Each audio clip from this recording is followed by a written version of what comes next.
Vítajte pri tutoriáloch, z ktorých prvá časť bude zameraná na fotomontáž a filtre. A druhá časť bude zameraná na vintage fotografiu. Všetko bude v programe Adobe Photoshop. Otvoríme si Adobe Photoshop.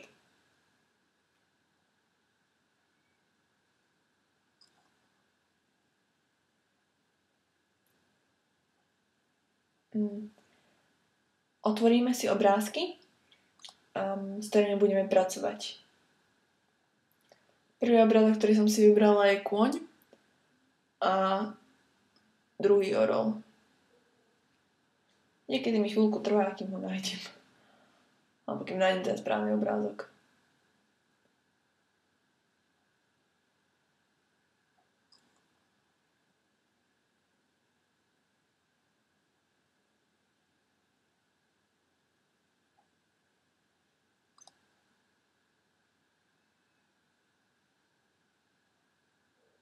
No. Orla som si prevrátila na rovnakú stranu, ako je kôň. Označila som ho a stlačila som Command C. Presala som sa do pôvodného obrázku koňa, stlačila som Command V a zároveň aj potom Command T, pomocou ktorého som si upravila veľkosť orla a aj nasmerovanie.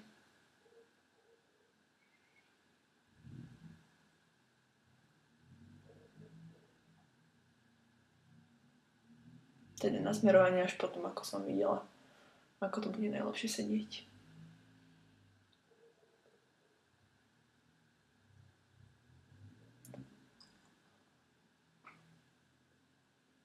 Zvolila som gumu a vygumovala som si oblasť orla, ktorú som už nepotrebovala. A použila som gumu, ktorá nemá pevný okraj. To je v tomto najlepšie vzhľadom na to, že to potrebujeme vygumovať do kvázi neurčita.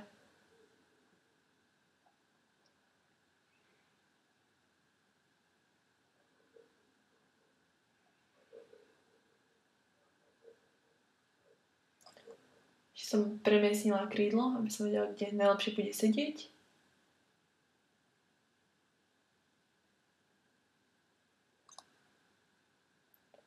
A zase som dogumovala zvyšok, ktorý som nepotrebovala.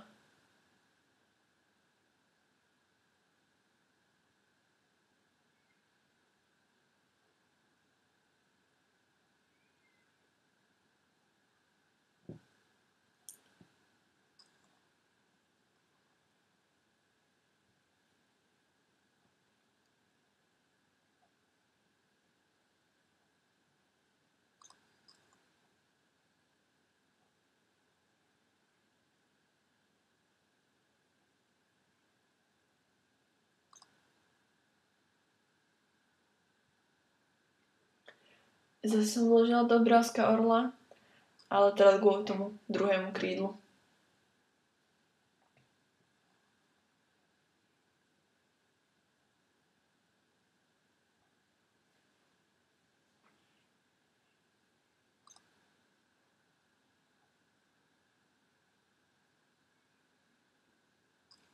Vygumovala som nepotrebnú časť orla.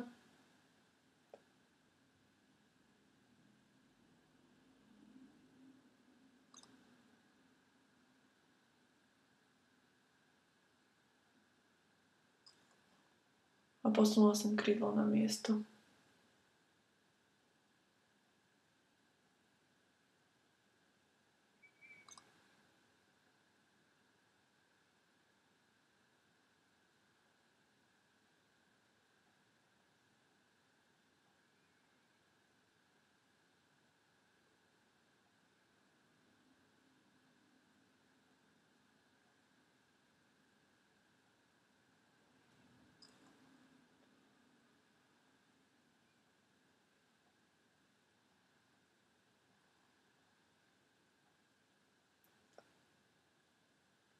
A zobrala som si jednu farbu z krídla a chcela som vlastne dotrieť tie biele šmuhy.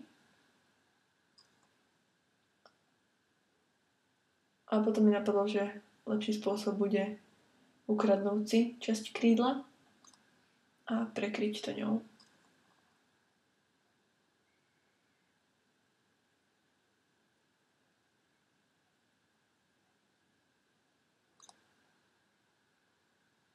Zase Ctrl-C, Ctrl-V, potom... Ale to je Command-C, Command-V.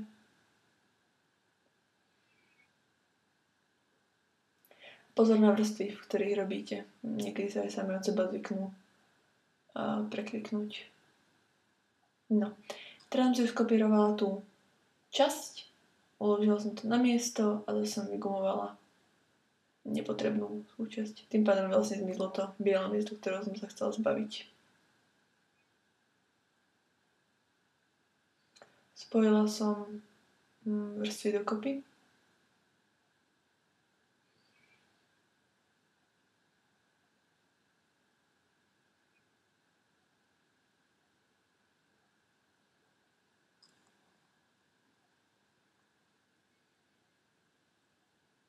A začala som ich upravovať. Najskôr jas a kontrast. A začala som ich vlastne upravovať do takej podoby, aby sa čo najviac podobali farbe srsti koňa.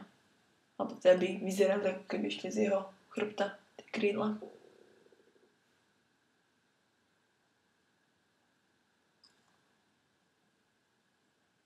Upravila som trošku ešte aj farbu a sítosť. Alebo skôr oteň a sítosť.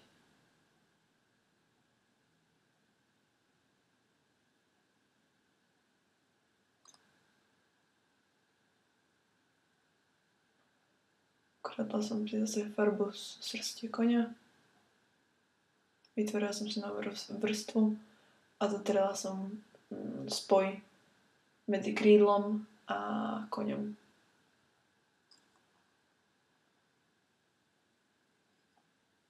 Teraz som použila vlastne Gaussové rozptýlenie.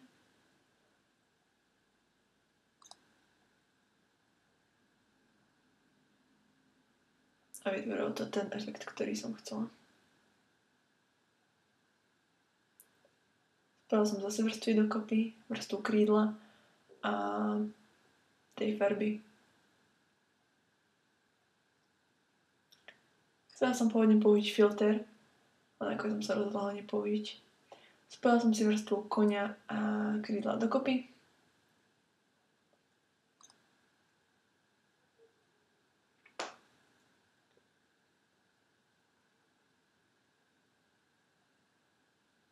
A otvorila som si ďalší súbor. Ten súbor bol vlastne je tajomný les, do ktorého som toho koňa chcel vsadiť. Označila som si koňa.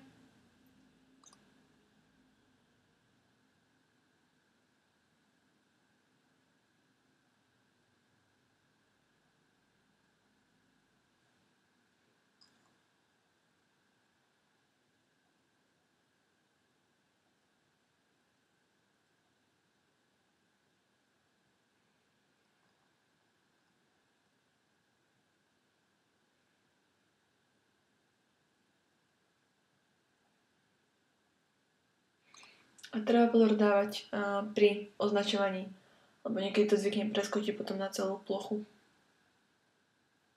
Keď sa človek zle trafí.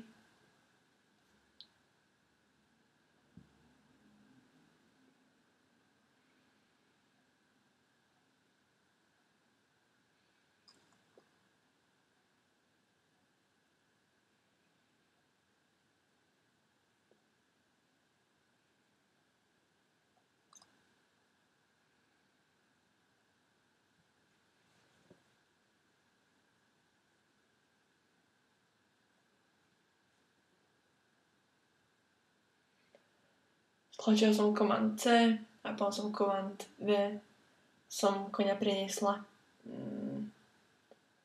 na obrázok. Teraz som pomocou gumy vlastne vygumovala nepotrebné veci. Alebo teda tie veci, ktoré ostali pri prenášaní a pri tým označovaní.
co niekedy zaberie najviac času.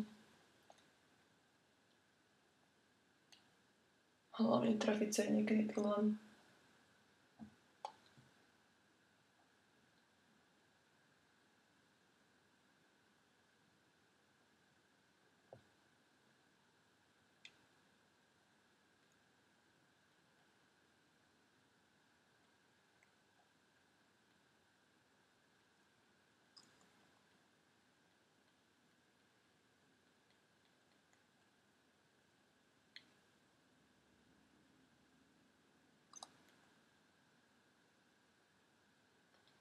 Označila som si celého koňa a pomocou Command T som zmenila jeho veľkosť.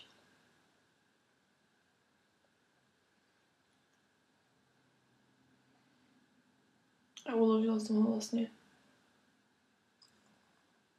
na miesto. Teda po oddialení som ho uložila na miesto, na ktorom som chcela, aby bol.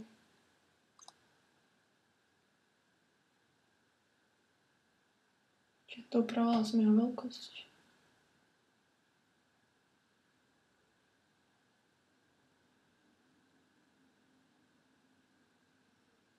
A vygumovala som mu chvost. Lebo to je šťastný chvost. Aby vyzeral, ako keby šiel spod stromu.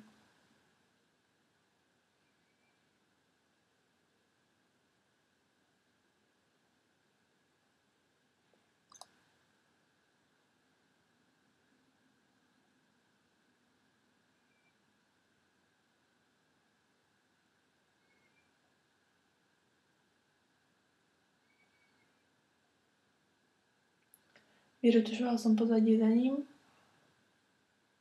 aby tam neboli tie drevá, alebo čo to bolo. A teraz som začala upravovať priamo koňa, aby zapadol k pozadiu. Upravila som kontrast a jas.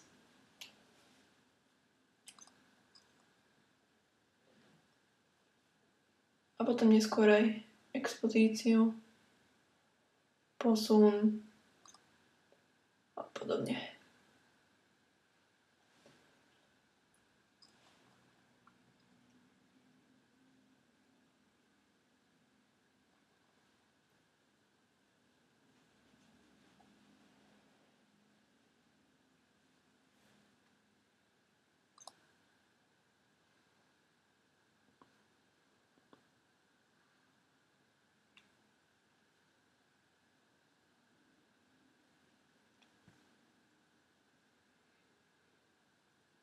Toto opäť zabralo najviac času zo všetkého.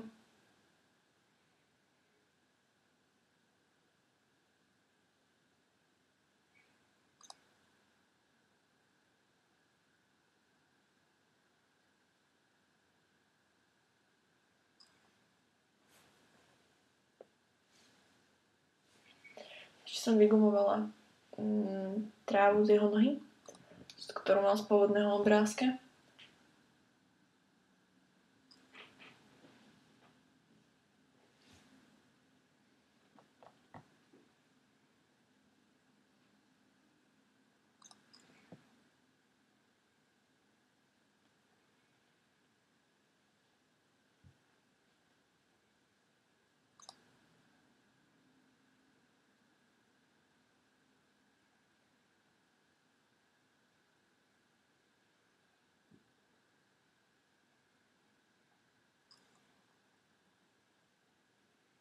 Ešte som to upravovala, malé drobnosti.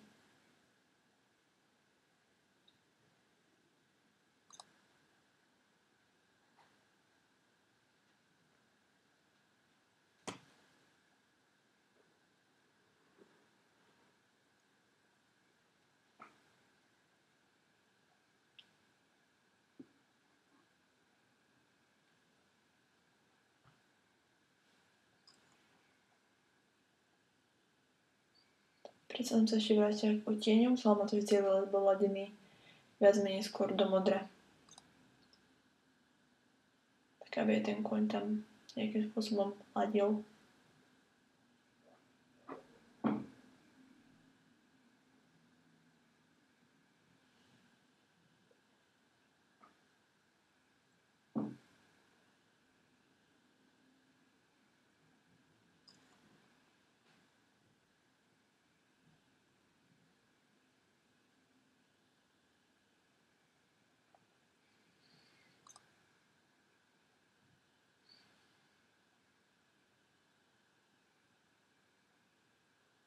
Som sa vrátila k farbám, k vyrovnaniam farieb.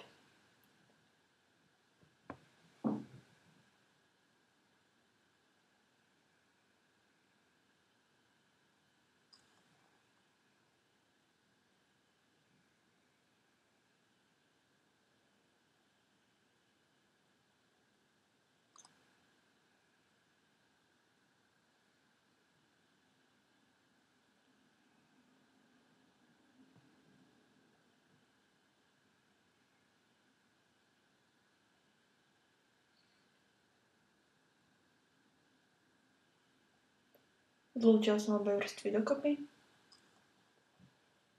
a automaticky som dala opraviť jas, kontrast. To vlastne potom prispôsobí všetky farby v celom obrázku dokopy. Samozrejme som upravila jas, kontrast.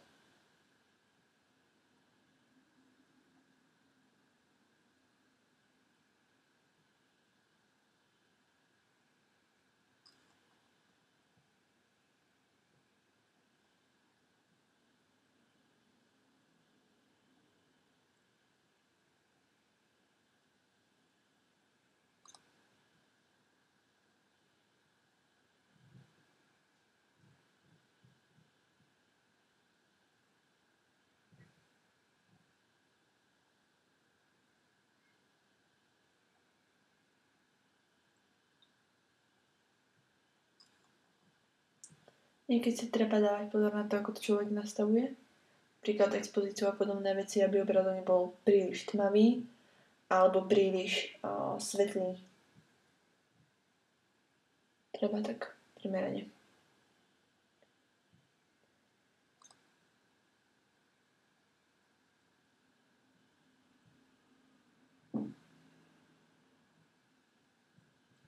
Ešte ma hneval trochu chvost, ale po mojich pokusoch som to potom nechala tak.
Použil som jemné gaussové rozptýlenie. A chcela som ten obrázok posterizovať. Ale potom som si uvedomila, že keď použijem filter, tak to bude ešte lepšie.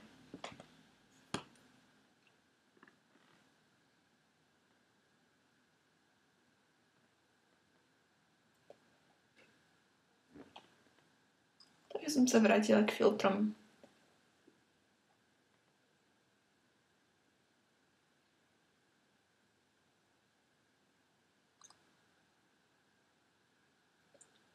Vlastne filter, ktorý má vyzerať ako maľba.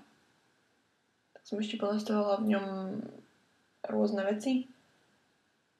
A tak.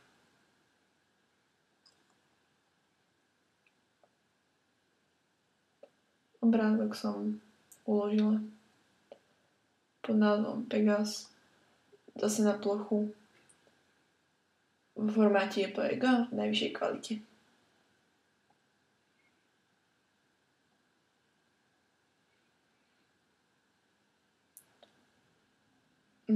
Zatvorila som obrázok a ostal mi stále tento pôvodný. Upravila som na ňom jas a kontrast.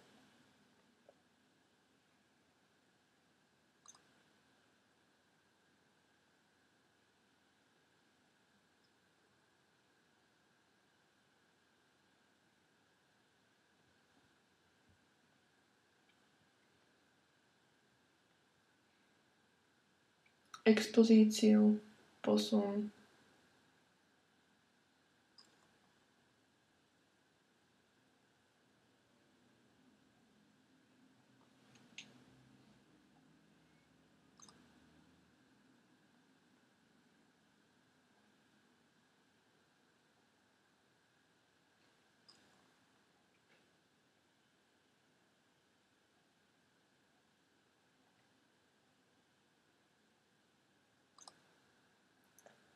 Tiež odtieň a sítosť som upravila.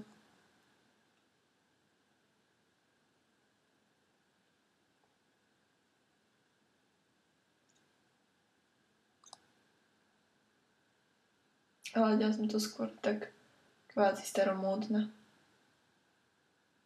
Aby to vyzeralo v štýle vintage.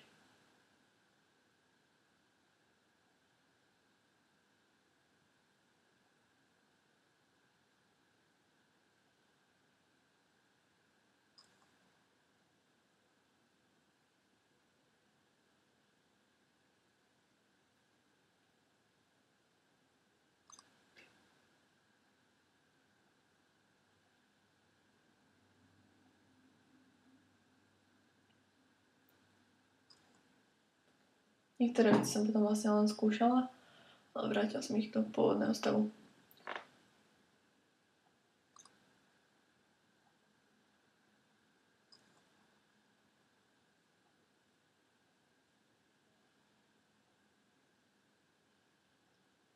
Medzi filtrami som vlastne ešte... medzi filtrami? Použila som ešte filter, ktorý spôsobil zafarbenie fotky iné.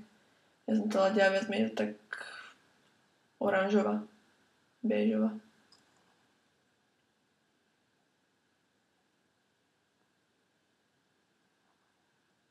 Aby to vyzeralo aspoň trochu staro. Pridala som mierny šum.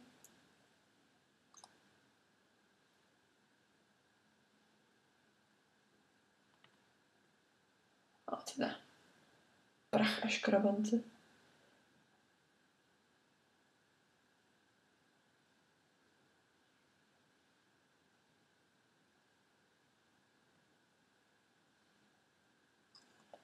A vrátila som sa k filtrom.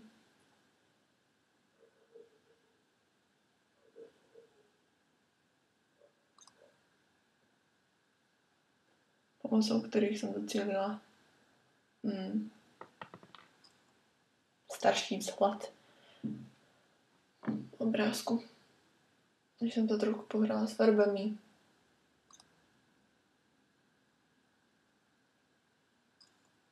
A keď nakoniec som to nechala tak, ako to bolo.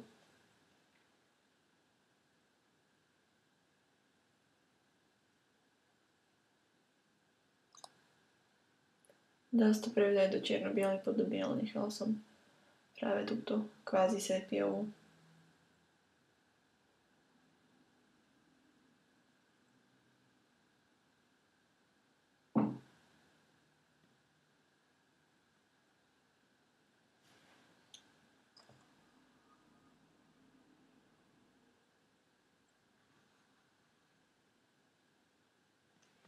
Obrázok som samozrejme uložila.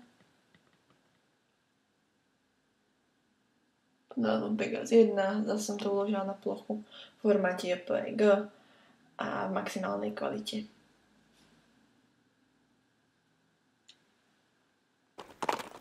To je vlastne výsledok prvý a toto je druhý obrázok. Ďakujem za pozornosť.